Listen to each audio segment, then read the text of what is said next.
This November's elections are more important than any I can remember in my lifetime, and that includes when I was on the ballot. That's saying something.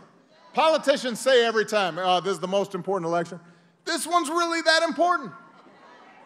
The stakes are high. The consequences of anybody here not turning out and doing everything you can to get your friends, neighbors, family to turn out, the consequences of you staying home would be profoundly dangerous to this country, to our democracy. Now listen, though, the fact is, even for all we did, but when there's a vacuum in our democracy, when we don't vote, when we take our rights for granted, when we turn the other way to politics because we think it's ugly and messy and we don't want to hear it, that's when the voices fill in the void, other voices. And demagogues start promising simple fixes to complicated problems.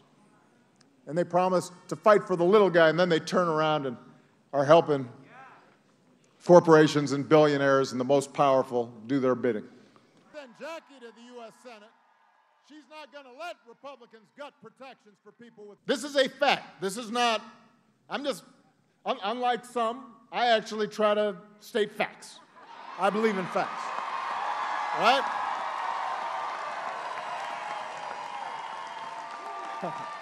I believe in a fact-based reality and a fact-based politics. I don't believe in just making stuff up. I think you should, actually say to people what's true. People of both parties and no party should be concerned with this current situation. Folks should want to see a restoration of honesty and decency and lawfulness to our government. They should want to see some checks on what's happening.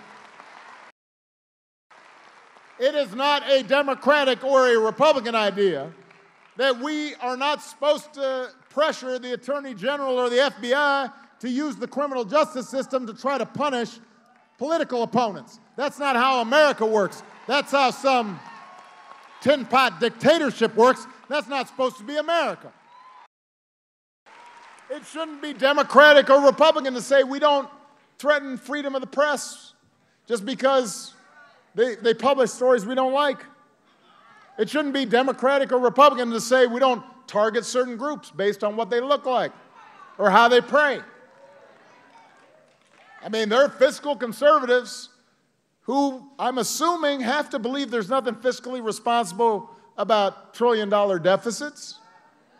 I'm assuming there's some compassionate Republicans out there who think there's nothing American about ripping immigrant children from their mothers. Look, don't boo. Vote.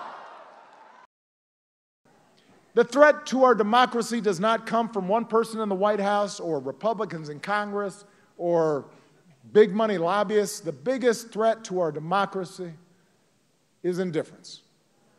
The biggest threat to our democracy is cynicism that says we're just going to stay home because my voice doesn't matter.